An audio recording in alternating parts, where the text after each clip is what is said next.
Il vous sera sans doute utile de connaître le message ou le signal action que chacune de vos émotions tente de vous transmettre. Dans cette vidéo, je verrai avec vous les 10 émotions de base que la plupart des gens essaient d'éviter, mais que vous apprendrez à utiliser pour passer à l'action. Si la vidéo t'a plu, n'oublie pas de laisser un like et dis-moi en commentaire ce que tu en penses. À la seule lecture de ces 10 signaux actions, vous ne pourrez pas maîtriser instantanément vos émotions. En effet, pour récolter tous les bienfaits de ces signaux, vous devrez vous en servir régulièrement. Je vous suggère de relire la présente section plusieurs fois en soulignant les passages qui vous semblent les plus pertinents. Notez ensuite les signaux actions sur une fiche que vous garderez sur vous, afin de vous rappeler la signification véritable que vous prêtez à vos différentes émotions et ce que vous pouvez faire pour les utiliser à votre avantage. Fixez une fiche semblable au rétroviseur de votre voiture, non pas pour la consulter de temps en temps, mais pour vous rappeler la nature positive des messages que vous pouvez recevoir chaque fois que vous êtes pris dans un embouteillage et que vous allez vous emporter. Commençons par l'appel à l'action le plus fondamental, l'émotion qui fait naître en vous des sentiments de malaise. Les émotions qui donnent un sentiment de malaise n'ont pas nécessairement beaucoup d'intensité, mais elles dérangent et donnent la sensation qu'il y a quelque chose de négatif. Le message, vos sentiments d'ennui, d'impatience, d'inconfort, de détresse ou de légère confusion, vous transmettent le message qu'il y a quelque chose de négatif. Votre problème vient peut-être de la façon dont vous percevez les choses ou les mesures que vous prenez, et qui ne produisent pas les résultats escomptés. La solution, il est facile de composer avec les émotions qui provoquent des sentiments de malaise, clarifier ce que vous voulez réellement, raffiner les mesures que vous prendrez. Abordez les choses d'une manière légèrement différente et voyez si vous ne pouvez pas modifier instantanément ce que vous ressentez et la qualité des résultats que vous obtenez. Comme toutes les émotions, les sentiments de malaise s'intensifient lorsqu'on les ignore. Ils sont toujours un peu douloureux, mais ils le sont beaucoup moins que la crainte d'éprouver des souffrances émotionnelles. N'oublions surtout pas que nous avons tous la faculté de nous représenter les choses 10 fois plus intensément qu'elles ne pourraient l'être en réalité. Pour reprendre un dicton employé par les joueurs d'échecs et par les adeptes des arts martiaux, la menace d'une attaque est pire que l'attaque elle-même. Lorsque nous appréhendons une douleur, surtout une douleur très intense, nous développons fréquemment le signal action, de la peur. Les émotions associées à la peur se manifestent par de légers accès de soucis et d'appréhension jusqu'aux grandes inquiétudes, à l'angoisse, à l'affolement et même à la terreur. La peur sert un but et son message est simple. La peur se définit simplement par l'appréhension que quelque chose se produira bientôt et à laquelle il faut se préparer. Pour reprendre la devise des scouts, disons, toujours prêt. Nous devons nous préparer à faire face à une situation ou à prendre les mesures nécessaires pour la changer. Toutefois, la plupart des gens essaient de nier cette peur ou choisissent de s'y complaire. Comme ni l'une ni l'autre de ces solutions ne respectent le message que la peur tente de leur transmettre, celle-ci continue de les poursuivre pour faire passer son message. Vous ne voulez pas succomber à la peur et vous l'amplifiez en pensant au pire, mais vous ne voulez pas non plus la nier. La solution, réfléchissez aux causes de cette peur et voyez ce que vous devez faire pour vous préparer mentalement. Déterminez les mesures que vous devez prendre pour faire face à cette situation de la meilleure façon possible. Il se peut que vous soyez préparé pour quelque chose, puisqu'il n'y a rien d'autre à faire, mais que la peur continue de vous hanter. Dans ce cas, vous devez recourir à un antidote contre la peur. Vous devez prendre la décision d'avoir confiance en vous disant que vous avez tout fait pour vous préparer à ce qui vous fait peur. Vous devez aussi vous dire qu'il est rare que ce qui nous fait peur se produise. Si cela arrive, cependant, nous risquons d'éprouver des sentiments de peine. S'il y a une émotion qui semble dominer les relations humaines, tant personnelles que professionnelles, c'est bien la peine. Très souvent, nous éprouvons un sentiment de peine lorsqu'une personne en qui nous avions confiance a manqué de discrétion, même s'il n'avait pas été mentionné de ne rien divulguer. Nous avons alors l'impression d'avoir perdu une relation intime, peut-être même avons-nous perdu confiance en cette personne. Ce sentiment de perte est ce qui nous fait de la peine. La solution, reconnaissez que, en réalité, vous n'avez peut-être rien perdu. Peut-être faut-il que vous perdiez la perception erronée que cette personne cherchait à vous blesser ou à vous faire de la peine. Peut-être ne se rend-elle pas compte des conséquences de ces gestes sur votre vie. Prenez un moment pour réévaluer la situation. Demandez-vous, ai-je vraiment perdu quelque chose ? Mon jugement de la situation ne serait-il pas prématuré ou trop sévère? Il existe une troisième solution qui peut vous aider à surmonter la peine que vous éprouvez, gentiment et avec tact. Parlez de votre sentiment de perte à la personne qui vous a blessé. Dites-lui par exemple « L'autre jour, lorsque telle chose est arrivée, j'ai cru que cela ne te faisait rien et j'ai éprouvé un sentiment de perte. Peux-tu m'expliquer ce qui s'est réellement passé ?» En changeant simplement votre style de communication et en éclaircissant la situation, vous constaterez souvent que vos sentiments de peine disparaissent en un instant. Cependant, si vous ne vous occupez pas de ces sentiments, vous risquez de les voir s'intensifier et devenir de la colère. Des émotions associées à la colère s'étendent des sentiments de légère irritation aux accès de colère, de ressentiment, de fureur et même de rage. Le message de la colère est qu'une personne, peut-être même vous, a violé une règle ou une norme importante qui guide votre vie. Lorsque vous recevez le message de la colère, vous devez comprendre que vous pouvez littéralement modifier cette émotion instantanément. La solution, vous devez reconnaître que vous avez pu avoir mal interprété la situation, votre colère contre cette personne qui a violé une règle qui vous est chère découle peut-être du fait qu'elle ne sait pas ce qui importe le plus pour vous, même si vous croyez qu'elle devrait le savoir. Reconnaître que même si une personne a violé une règle importante pour vous, vos règles ne sont pas nécessairement les meilleures, même si vous y croyez très profondément. Vous posez une question plus dynamisante, par exemple, en général, est-il vrai que cette personne m'aime beaucoup ? Laissez passer votre colère en vous posant la question « Que puis-je apprendre de cela ? Comment puis-je faire comprendre à cette personne à quel point ces règles sont importantes pour moi, afin qu'elle veuille m'aider et qu'elle ne viole plus à l'avenir des règles qui me tiennent à cœur ?» Ainsi, si vous êtes en colère, changez votre perception des choses. Cette personne ne connaissait peut-être pas vos règles. Vous pouvez aussi changer de méthode, peut-être ne lui avez-vous pas parlé très clairement de vos besoins, ou vous pouvez modifier votre comportement.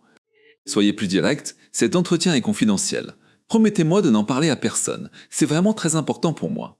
Les gens qui ont la colère facile ou qui n'arrivent pas à respecter leurs propres règles ou leurs propres normes finissent souvent par éprouver de la frustration. La frustration peut avoir diverses sources. Lorsque nous avons l'impression de nous heurter constamment à des obstacles ou de faire continuellement des efforts qui ne sont jamais récompensés, nous avons tendance à ressentir de la frustration. Le message de la frustration est un signal assez intéressant. Votre cerveau croit que vous pourriez faire mieux. La frustration est très différente de la déception, qui est le sentiment de ne pas avoir obtenu et de ne jamais obtenir une chose qui nous tient à cœur. La frustration, au contraire, donne un signal très positif. Elle signifie qu'il y a une solution à votre portée, que vous n'agissez pas de la bonne façon et que vous devez aborder les choses différemment. C'est un signal qui indique que vous devez être plus souple. Comment pouvez-vous composer avec vos sentiments de frustration ? La solution, c'est tout simple. Reconnaissez que la frustration est votre allié et faites un effort pour trouver de nouvelles solutions. Comment, par exemple, pouvez-vous faire preuve de plus de souplesse ? Renseignez-vous sur la façon de composer avec la situation. Trouvez-vous un modèle, quelqu'un qui a réussi à obtenir ce que vous voulez. Demandez à cette personne de vous éclairer sur ce qu'il faudrait faire pour obtenir ce que vous désirez. Passionnez-vous pour tout ce que vous pouvez apprendre d'utile pour surmonter vos sentiments de frustration, maintenant et à l'avenir, et d'une manière qui vous procurera du plaisir sans exiger trop de temps et d'énergie.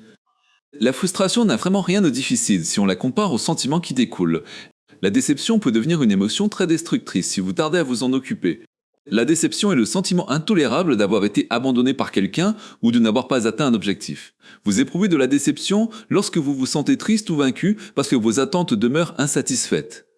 Le message de la déception est clair, dans la mesure où les attentes que vous entretenez, comme le but que vous poursuivez intensément, ont très peu de chances de se concrétiser. Il est temps que vous changiez d'attitude pour passer à l'action, c'est-à-dire qu'il faut que vous changiez immédiatement vos attentes et que vous preniez les mesures voulues pour qu'elles se concrétisent. C'est la seule chose que vous puissiez faire. La solution pour surmonter la déception, essayez de voir ce que la situation peut vous apprendre pour vous aider à obtenir à l'avenir ce que vous avez toujours voulu. Fixez-vous un nouveau but, un but qui vous stimulera encore davantage et pour lequel vous pourrez dès maintenant prendre des mesures qui vous en rapprocheront. Admettez que vous portez peut-être un jugement prématuré. Souvent, les situations qui nous déçoivent ne sont que des difficultés temporaires. Comme je l'ai souligné plus tôt, il ne faut pas oublier que les retards de Dieu ne sont pas les dénis de Dieu. Il se peut que vous soyez en attente. Les gens sont souvent les artisans de leur déception parce qu'ils entretiennent des attentes totalement irréalistes. Si vous semez une graine aujourd'hui, vous ne pouvez pas vous attendre à trouver un arbre demain. La quatrième solution consiste à reconnaître que tout n'est pas encore fini et que vous devez vous montrer plus patient. Réévaluez en profondeur ce que vous voulez réellement et élaborez une stratégie encore plus efficace pour l'obtenir. Sachez que, dans le cas de la déception, l'antidote le plus puissant consiste à cultiver des attentes positives, face à ce que l'avenir vous réserve, peu importe ce que vous avez vécu auparavant. La plus grande déception que nous puissions éprouver s'exprime généralement sous la forme de la culpabilité. Les sentiments de culpabilité, les regrets et les remords font partie des émotions que les êtres humains s'efforcent d'éviter le plus, et ce, en dépit du fait qu'ils puissent nous enseigner de précieuses leçons. Ce sont des émotions douloureuses à vivre, mais elles remplissent un rôle important dès que nous en saisissons le message. Le message, la culpabilité signifie que vous avez manqué à l'une des normes qui vous importent le plus, et que vous devez immédiatement faire quelque chose pour ne plus jamais manquer à cette norme. J'ai dit qu'une personne se donne un avantage lorsqu'elle associe une souffrance à quelque chose. Si un comportement vous fait suffisamment souffrir, changez-le. En fait, la motivation la plus forte est la souffrance que nous nous infligeons. Pour de nombreuses personnes, la culpabilité est l'ultime motivation qui les incite à modifier leur comportement. D'autres personnes essaient de surmonter leur culpabilité en la fuyant ou en la réprimant. Hélas, ce comportement est rarement efficace. La culpabilité ne cède pas, elle ne fait que revenir avec plus de force. Enfin, à l'autre extrême, il y a des gens qui s'avouent vaincus et se complaisent dans la culpabilité. Ces personnes acceptent tout simplement leur souffrance et nourrissent des sentiments d'impuissance acquise. Ce n'est pas là la véritable fonction de la culpabilité. Elle vise, au contraire, à nous pousser à agir et à changer les choses. Les gens qui ne saisissent pas cela finissent souvent par éprouver tant de remords à cause d'une faute passée qu'ils développent un sentiment d'infériorité pour le reste de leur vie. Ce n'est pas là le message de la culpabilité. La culpabilité a pour but de vous amener à éviter tout comportement qui vous entraîne un tel sentiment, et à vous infliger suffisamment de souffrance pour que vous vous engagiez à respecter des règles plus strictes encore si vous avez manqué à l'une de vos règles. En vous confrontant aux comportements qui vous inspirent des sentiments de culpabilité, montrez-vous sincère et conséquent, puis vous pourrez passer à autre chose. La solution, reconnaissez que vous avez manqué à l'une des règles qui vous tient à cœur et que vous avez toujours voulu respecter. Prenez le ferme engagement de ne jamais vous comporter de la sorte à l'avenir. Imaginez-vous la manière dont vous pourriez revivre une telle situation qui respecte vos normes de conduite les plus élevées. Si vous prenez l'engagement très ferme de ne plus jamais refaire la même chose, vous pouvez abandonner votre culpabilité. Celle-ci a atteint son objectif. Elle vous a amené à respecter des normes encore plus élevées. Employez la culpabilité à votre avantage au lieu de vous y complaire. Certaines personnes s'infligent constamment des souffrances psychologiques et émotionnelles parce qu'elles sont incapables de respecter les normes selon lesquelles elles voudraient vivre. Par conséquent, la plupart de ces gens éprouvent des sentiments de médiocrité. Ce sentiment de ne pas être à la hauteur d'une situation nous assaille chaque fois que nous n'arrivons pas à faire ce que nous devrions pouvoir faire. Le problème, bien entendu, est que nous avons souvent des règles totalement injustes pour déterminer si nous sommes médiocres ou non.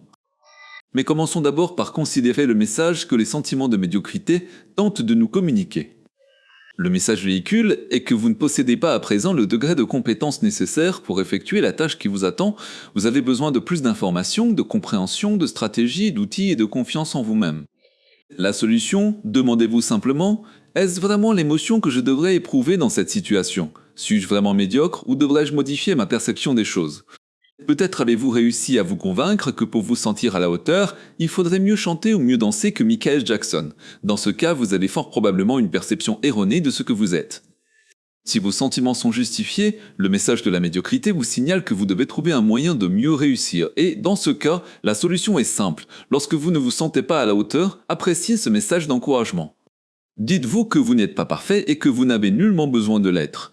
Dès que vous aurez bien assimilé cela, vous cesserez de vous sentir médiocre à l'instant où vous aurez pris le ferme engagement de passer le reste de votre vie à vous améliorer. Trouvez-vous un modèle, une personne qui réussit bien dans le domaine dans lequel vous vous sentez médiocre, et demandez à cette personne de vous guider. Cette décision de maîtriser cet aspect de votre vie et chaque petit progrès que vous aurez accompli a pour effet de faire de vous non plus une personne médiocre, mais une personne en période d'apprentissage.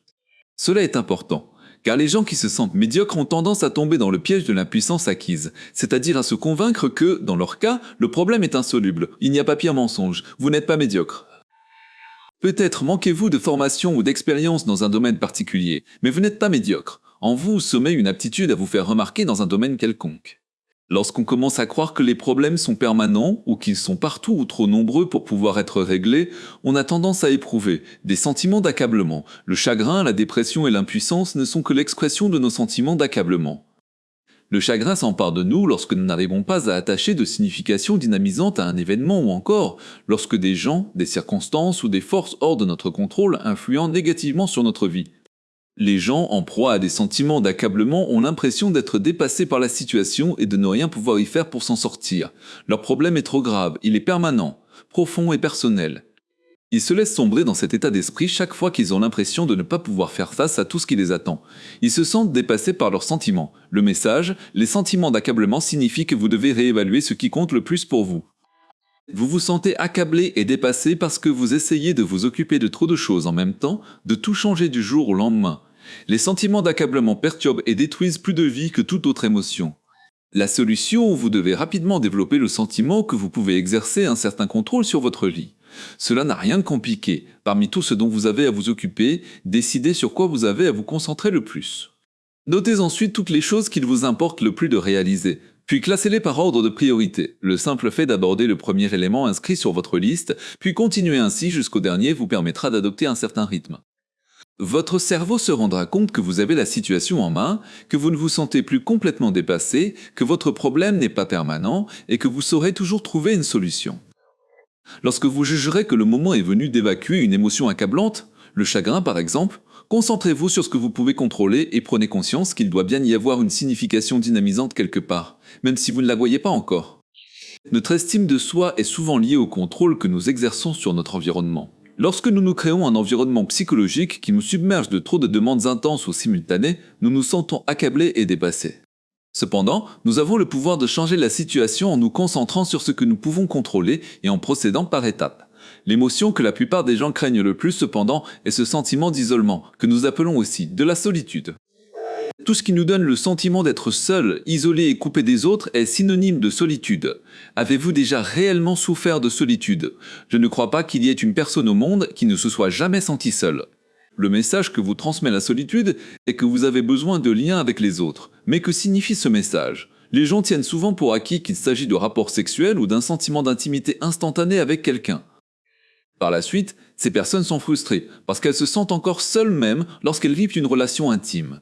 La solution, pour surmonter la solitude, vous devez vous rendre compte que vous pouvez aller vers les gens et établir avec eux des liens instantanés. Il y a partout des gens qui se soucient des autres. Déterminez le genre de lien dont vous avez besoin. Avez-vous besoin d'une relation intime? Peut-être n'avez-vous besoin que d'amitié, de quelqu'un pour vous écouter ou avec qui rire ou discuter. Vous devez absolument déterminer vos véritables besoins. Lorsque vous vous sentez seul, voici un autre moyen efficace de modifier votre état émotionnel. Rappelez-vous que ce qui est merveilleux dans la solitude, c'est qu'elle signifie que vous aimez réellement les gens et que vous adorez leur compagnie, que vous devez découvrir le genre de relation dont vous avez besoin et que vous devez tout de suite prendre les mesures voulues pour vivre cette relation. Prenez immédiatement les mesures nécessaires pour aller vers les gens et trouver quelqu'un. Voilà votre liste des 10 signaux actions.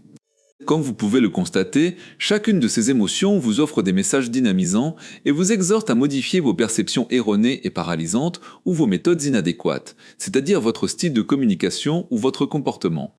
Pour pleinement tirer profit de cette liste, n'oubliez pas de la relire plusieurs fois en prenant soin à chaque lecture de rechercher et de souligner les messages positifs que chaque signal vous transmet, de même que les solutions que vous pouvez utiliser à l'avenir. Presque toutes les émotions négatives sont issues de ces 10 émotions de base ou découlent de celles-ci. Il faut cultiver notre jardin. Imaginez que votre esprit, vos émotions et votre âme soient votre jardin. Pour vous assurer une récolte abondante, vous devez semer des graines d'amour, d'affection et d'amitié plutôt que des graines de déception, de colère et de peur. Commencez à considérer les signaux actions comme des mauvaises herbes dans votre jardin. Une mauvaise herbe n'est-elle pas un appel à l'action, ne vous dit-elle pas « tu dois m'arracher pour faire de la place à des plantes plus saines ». Prenez soin de l'amour et l'affection. En exprimant des sentiments d'amour, nous pouvons diluer presque toutes les émotions négatives auxquelles nous nous heurtons. Si quelqu'un est fâché contre vous, vous pouvez continuer à l'aimer en adoptant une croyance fondamentale, merveilleusement bien exprimée dans un ouvrage intitulé « À course un miracle ». Un cours sur les miracles, toute communication est soit une réaction aimante, soit un appel à l'aide. Si vous témoignez de l'amour et de l'affection à une personne qui se sent blessée ou en colère, son état émotionnel se transformera et l'intensité de ses sentiments négatifs disparaîtra. Si vous pouviez seulement aimer suffisamment, vous pourriez être la personne la plus puissante au monde. Si la vidéo t'a plu, n'oublie pas de laisser un like et dis-moi en commentaire ce que tu en penses.